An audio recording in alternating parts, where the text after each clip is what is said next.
Nice balance. Welcome to a brand new episode of The Sum Up. Did you miss us? We missed you. We definitely did. It's your girl Chrissy here, That's true. and we just gonna get into it because we know you missed us. Absolutely. Let's hop right in.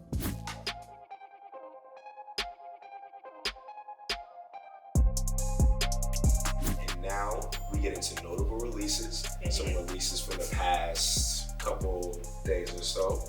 So let's get right into it. I have got to talk about my man Lil Wayne. Weezy. Cultural icon.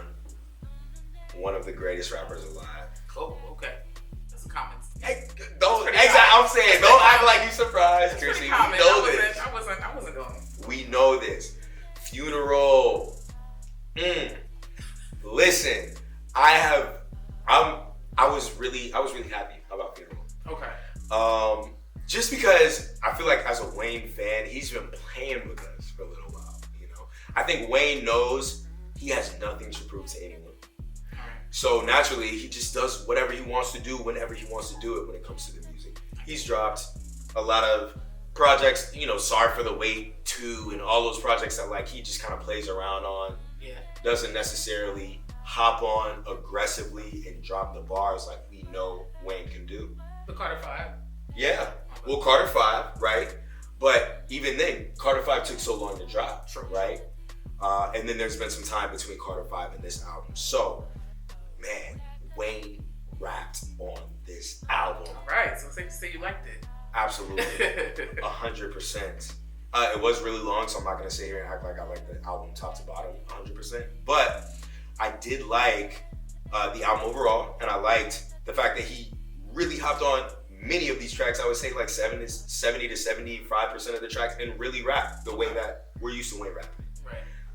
Few standout tracks, Mahogany, I Don't Sleep featuring Takeoff of the Migos. Now I will say really quickly, Takeoff's verse on this, definitely a verse that to me says he's in the running to try to be one of the best Migos. Oh, okay. Of the Migos. You know, a lot of people say that. A lot of people say that Takeoff is low-key the best, and he soon be out of here. He soon be Takeoff. And you're right about that, and I was listening because he has been taken off. Okay. You feel me? And now, even with this one, I feel like he took off even a little further because I'm not gonna lie, I'm an Offset fan, and I do like Takeoff a lot, but this verse to me really showed me that he's been working on his craft, even more so these past couple, maybe months or so. And then lastly, I just want to shout out the track Bing James featuring J-Rock. Wayne did do at the end a 24-second silence. Yeah, I heard about that. I did hear about that. Which was really dope. So I was really happy to hear that and see that. Overall, Funeral, great album. Very happy to see that Wayne put this together, and I really like the direction he took it in. Was it feature heavy? I wouldn't say it was feature heavy. He did have a few features here and there, but he did have many tracks by himself. Okay. So yeah, definitely something to check out for you guys if you haven't. Funeral by the cultural icon, one of the GOATs, Lil Wayne. Chrissy, what's up with you? What you been listening to? So, recently I checked out D-Smoke's album. D-Smoke, many of you may know him as the winner of the first season of Netflix's Rhythm and Flow. And he's also Sir's brother. That I did not know. No, yeah, he looks just like him. I remember watching the show saying like, yo, he looks just like Sir. Wow. Come to find out that's his brother. So, a lot of talent in that family, right? Yeah. So yeah, his debut album, Black Habits, came out, and I really like this album. I really rocked with it. I love his flow. You know, he's definitely one of those conscious, introspective rapper. It was very Kendricky. It was very To Pimp a Butterfly. It was dense. And it had that jazz influence. It had the flow switch ups. You know, sometimes the flow was a little frantic. Sometimes it was smooth and mellow. So I appreciate it. I liked it. Everybody knows that that's my favorite Kendrick album. So I can appreciate when I hear it. It didn't sound like a ripoff.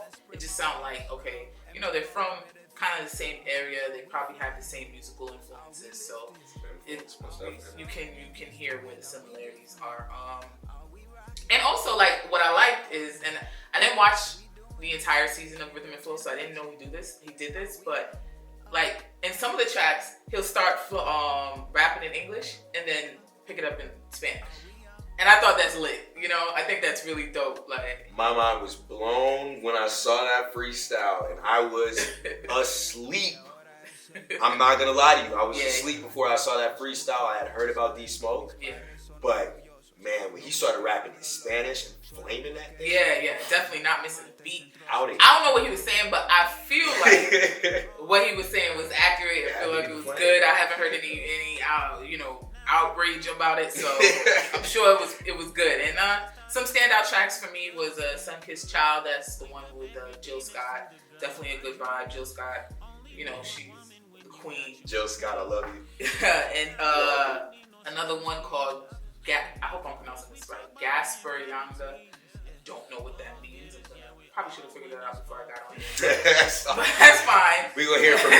Somebody, one of them is going to tell you what it means. And definitely. Just a good project to listen to. Just, you like hip hop, this is hip hop. You know, no frills, no nothing.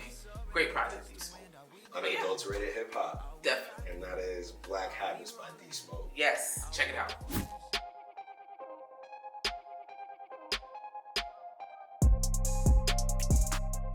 Hot topics. And now we gotta talk about my man Jay Electronica. What about him? I'm not gonna lie to you. It is 2020. Right. We talking about Jay Electronica. It's like the whole last decade. But okay. Let's talk about him. I didn't think we would be talking about this man in 2020. So let's tell the people why we're talking about him, because they're probably confused right now. Like, what? He's dropping an album. Woo! But for real this time, though. And you know he's kind of teased that dropping albums for a little while. The Pump Fake. Yeah. He's talking about decades. I was about to say, don't give him that not much. Decades, a decade, at least decade plus. So yeah, he tweeted recently. He said, my debut album featuring Hov, man, this is highway robbery. And Jay Electronica thought he could come in here and give us, Hov is on the album, and kind of get us all excited for this. I'm sorry, I believe it when I see it, and honestly, I'm also asking, do we still care? Okay, well, I think it's a valid question. Valid question, definitely valid question. One that we definitely would have had to get to as hip hop connoisseurs and students of the game. I feel like I'm gonna listen to it. Okay. Yeah. But of course. Am I anticipating? Because he says it's dropping in 40 days or within 40 days. Yes. Am I anticipating, and do I have a countdown on my phone or my internet browser, day by day until we get to day one or whenever it's gonna drop? Absolutely not. Jay Elect, I'm not gonna lie to you. You know, I'm a big fan of your music, a big fan of Exhibit A, B, and C, but just drop the music, bro. Right. You've been talking about it for how long? Right, thank you. And so it's hard for me to say that I'm super excited and I'm ready for the release when you have done this before. Right. And I've been ready. Right. So that was like 10 years, bro. So you're gonna have to show me something. I hope that whole feature. It better just be the illest whole feature. You know what I'm saying? Not saying you need it because you Jay Elect, but I'm gonna need to see some proof that you really been in the studio working on this album. Hov really rocks with him because you know he just don't really feature everybody. That's fact. I mean, he is Roc Nation affiliated, but still. We'll see what happens when this project gets here, and we'll take it from there. Until then, we can't get you. We just gotta wait and see. He's like the father that, you know, says he's coming for the weekend, and listen, then like never you're waiting shows by the up. door waiting. Never shows up. And he never shows up. So and then gets mad that you ain't calling him. Right. So that's where we're at with it. Come on, Jay Elect. Show up. Show up.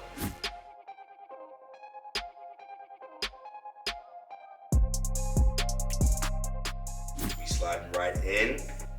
Billie Eilish situation. Billie Eilish eyelash. I don't know. I wish she never said that. Billie Eilish never said that. That's so funny. Okay.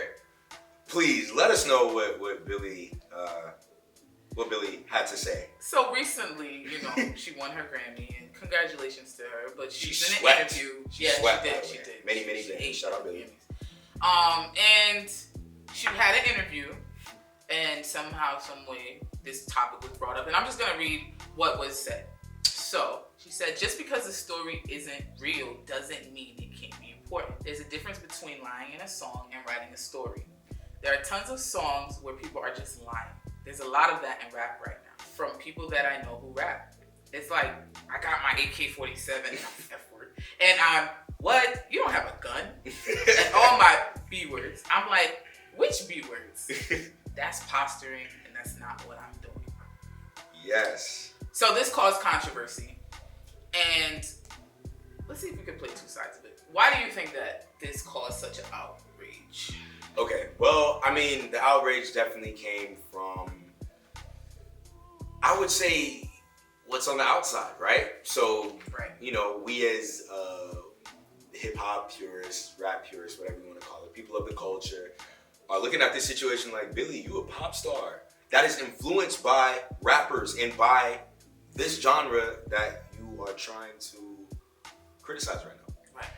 So I think the initial perspective or outlook is just that. It's like, what is it that you really have to say? Because you aren't of this culture, you are influenced by the culture, and you may be an affiliate of this culture, but you're not of the culture. But was she wrong? Now, no, she wasn't wrong. So let's keep it a whole stack, right? You can't just be a hip hop purist and be a yes man. You know what I mean? You gotta be honest and you gotta call a spade a spade. Right. And I do feel that what she has said does hold some validity. There are a lot of people that are just flat out lying on wax and making lying a lifestyle and making lying a career.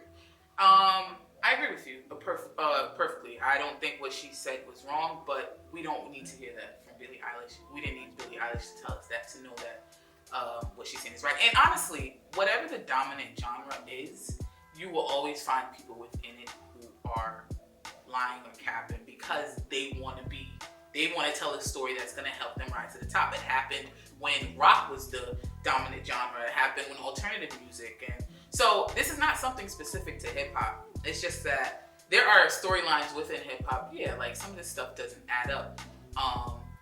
But it's just not for her to come in and speak on. And I know she was just speaking about the people that she knows who rap, who probably don't even look like us or whatever, but you know, it just left a bad taste in a lot of people's mouth. And I even just look at I don't know if you saw this, but Green Day frontman Billy Joel Armstrong, he was even talking this week about Billie Eilish because she's just everybody's golden girl right now, and he made some comments that annoyed me, so I'm just gonna read them. And he said he was talking about her music, and he was saying how it's not comparable to anything. What she does is not comparable to anything in pop music right now. She's the real deal compared to somebody like Ariana Grande.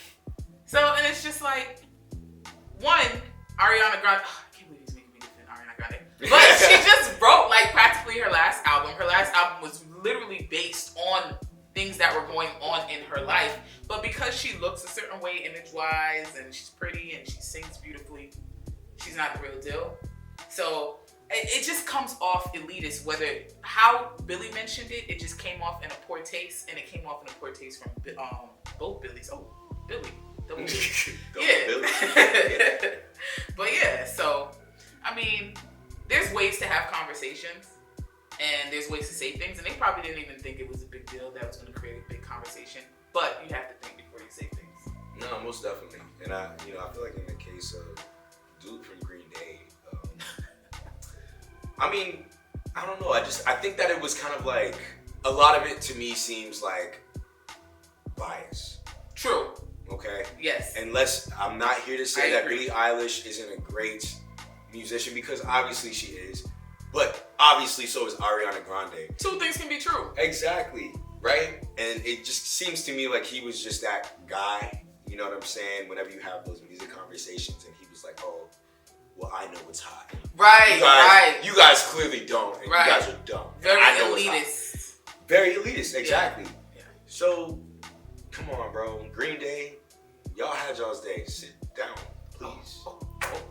Whoa, look at Drew over here disrespecting legends. Get out of here, bro. You disrespected Ariana Grande. Yeah, And I'm not, Ariana's not my favorite artist, but come on now, like, put some respect on her name. Platinum plaques. Maybe Right. sit down. And she is a singer-songwriter.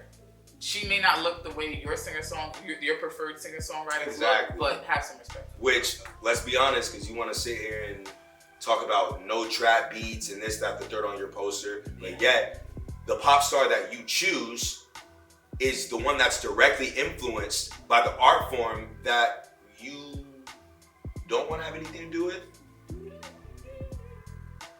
I'ma head out.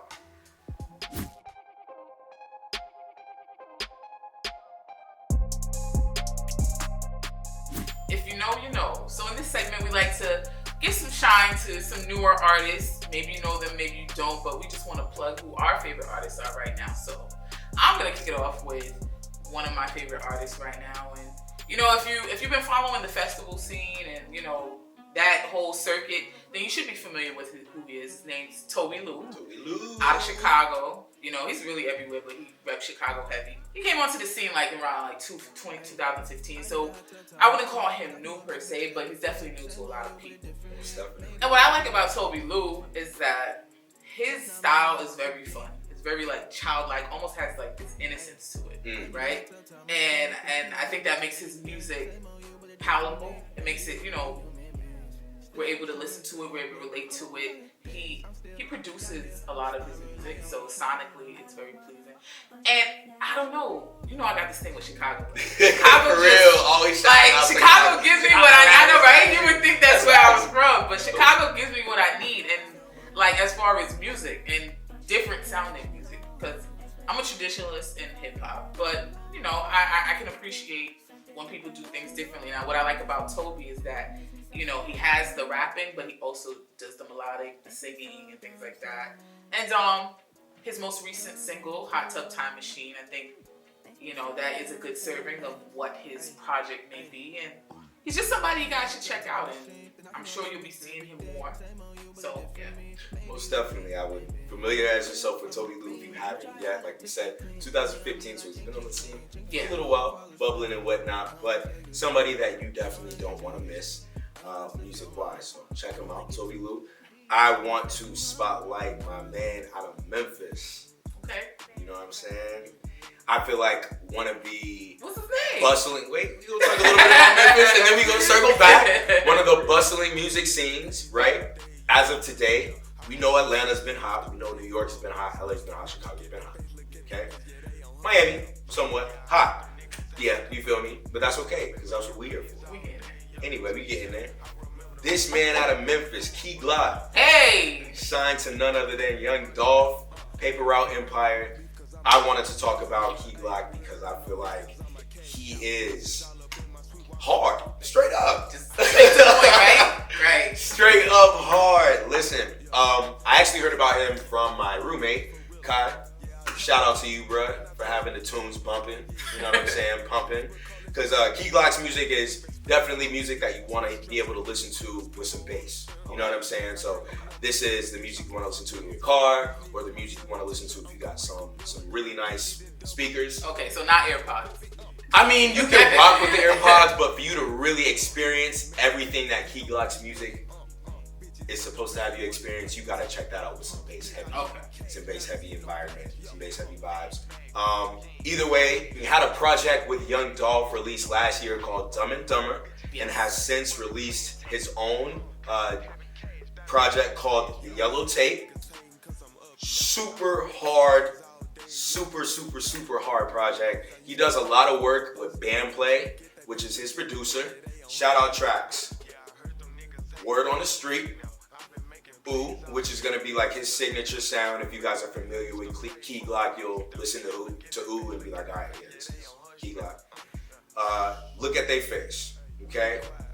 Again. I haven't even heard it. I just know that's like, I already Look know at that's They Face. Don't it sound like I already know what that song is about. You feel me? Y'all already know. So now, obviously, you know, Key Glock does have his own sound, and for those of you that are familiar with him, he does like to reference his own sound and use his own sound often and kind of stay within those rings, but he did step out of his comfort zone a little bit on a few of the tracks on this album as well.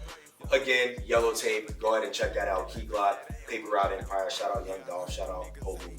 Yeah, I gotta check that out. I've been hearing about this project a lot, so I'll be checking it out. You guys need to check it out too. All right, that's it for this week's If You Know, You Know. If you know, you know. All right. That sums up this week's news. Thank you guys so much for tuning in. We definitely appreciate you. Always appreciate you. Always appreciate it. Please let us know what you think. Positives, negatives, whatever it is. Drop those comments. Let us know what's good, man. Share. Yeah. Repost. Show us some love. Show us some support, you know? Or some hate, whatever it is. Just show us. We appreciate you. Thank you. Tune in next week. We'll see you guys.